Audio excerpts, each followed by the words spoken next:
Welcome back to my channel. Today, we're going to be talking about a theatrical release from last month called The Kid Detective. Before we begin, let me know in the comments if you were looking forward to this or what your thoughts were if you've seen it already, and make sure to give this a thumbs up if you like these reviews. It helps me out immensely if you do that. Also, if you're new here and you like movies, whether it be blockbusters, hidden gems, or everything in between, please consider hitting that subscribe button so you can stay up to date with reviews of new releases and some classics. But now, let's jump right into it. This stars Adam Brody as Abe Applebaum, a once celebrated kid detective who's still solving the same trivial mysteries in his small town at 32 years old, with the only thing changing is that he's now also an alcoholic. However, after so many years, he's brought his first adult case when a teenager named Caroline, played by Sophie Nelisse, asks him to solve the murder of her boyfriend. This is the feature debut of writer-director Evan Morgan, and if you don't know what this is, that's okay, because neither did I until the week it was out. It got a very quiet theatrical release last month, with no advertising whatsoever that I'm aware of, and it was barely talked about. And I gotta say, I'm kinda disappointed that it slipped under so many people's radars, because it's actually an interesting concept that I don't think I've ever seen before. It presents us with this scenario of what if the Hardy Boys or Nancy Drew grew up? Our lead character feels like it could have been someone in the vein of those teen detectives with his own series of movies back in the day. When we see flashbacks of Abe as a child, there's definitely a whimsical feel to it. The music's lighthearted and upbeat, everyone's super cheery and friendly. It takes place in a small town where everyone knows each other, and this kid is so well liked they even give him his own office downtown with a secretary who he pays in bottles of soda. And things are so uneventful that when something like the school's fundraising cash gets stolen, it's a big deal by their standards. That is, until an actual crime happens when Abe's secretary, who's also the mayor's daughter, is kidnapped and he can't solve the case. And he's sent into a major depression after that, which ruins him. But despite his failure, he still maintains his old job and never moves on because he doesn't know what else he can do. So the movie explores the psychology of someone who insists on clinging to the past. The disappearance still haunts Abe years later, and he's never been able to get over both that and his former status as a whiz kid. His life becomes very depressing. But despite being a shell of his former self, Abe still has a lot of character development and isn't just a one-note gimmick. The unsolved mystery is a very personal case to him, and he's wanted to prove that he can be better. So he's very insistent on sticking to what he knows best, as he says he's living his truth. And because of that, that's actually where a lot of jokes come in, and this turns into a very dark comedy. The movie ends up being a send-up of the tropes that went into those Hardy Boys style detective stories. Abe's still in the same office all these years later, but with the word kid scratched out. He still has a secretary, but it's now an adult who couldn't care less about the job and is bothered by mundane requests. Everyone who adored him as a child are still at their same jobs years later, but look at him with disgust whenever they see him. His life is so pathetic that it becomes hilarious, with his deadpan delivery and insistence on living in a reality that's long gone. Like in flashbacks, there's a scene where young Abe is presented with a lifetime supply of free ice cream for solving a trivial case, and years later, we see him awkwardly still go into that same ice cream shop and still get his free cone of ice cream, while the same owner from years before is still there, but now looking at him with nothing but judgment. Even when Abe's presented with the murder case, he takes it seriously, but he's so stuck in his comfort zone that the way he goes about it, he still acts in a way like he's 20 years younger. Like he tries picking fights with other kids, and he'll make a mountain out of a molehill over pointless information. Like there's a scene where he grills someone in a very serious matter if their relative was on the baseball team the previous year because he thinks it's such a key clue, and he gets a quick dose of reality when he realizes that it has almost nothing to do with the case. And Adam Brody does a fantastic job, with his performance being one of the best parts about the movie, as he brings a lot of charisma to the role as someone who just refuses to grow up. Though despite still living in the past, the movie doesn't treat him like a punching bag, giving him a solid character arc, and Brody's performance actually makes Abe a very likable person. So it wasn't just us riffing on him the entire time. And the rest of the cast was enjoyable as well, with the other big standout being Sarah Sutherland as Abe's secretary Lucy, a goth woman who scoffs at the job and constantly gets into petty arguments with Abe over little things. Plus, Sophie Nelisse was good as Caroline, who made for a solid foil to Abe, with this dynamic being, even though he's much older than her, she acts like the more mature of the two. And as the movie progresses, with Abe sometimes engaging in eccentric behavior, she'll get on his case asking what's wrong with him the more she's comfortable being around him, so I got a lot of laughs there. And while there are a lot of fun performances, it's also just a cleverly written movie. It's an extremely dark comedy, with its main shtick being that the main character is still sticking to his Hardy Boys style routine, solving a grisly murder case. And a lot of the times it was hilarious to me, but because it plays things with such a straight face, I can see some people not potentially being on board with it. Like, the way it mixes things may be a little too much for some audiences. You'll have scenes of characters saying something kind of twisted, and the way in which another character reacts to this really messed up piece of information ends up being the joke. It's an interesting mix in tone that I personally had a great time with, but I can see that being a problem for some people. Though the most polarizing aspect will be the ending. I won't spoil what it is, but while I found most of the jokes not done for shock value, the ending takes such a turn that my jaw dropped. I think if you already didn't have much of a problem with the movie to begin with, it won't be too big of an issue for you. But if you were kind of on the fence before this, it could be your breaking point.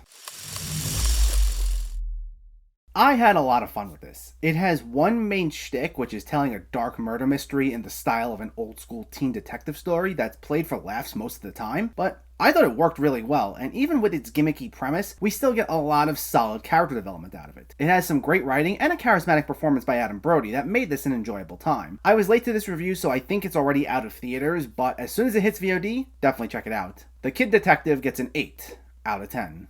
So let me know, did you see The Kid Detective, or are you planning to see it, and what were your thoughts? Did you find it funny, and what's your favorite detective movie? Let me know in the comments below. If you enjoyed this video, please like it and share it, and for more movie reviews and film discussion, please make sure to hit that subscribe button to stay updated. Thanks for watching, everyone, and I'll catch you next time.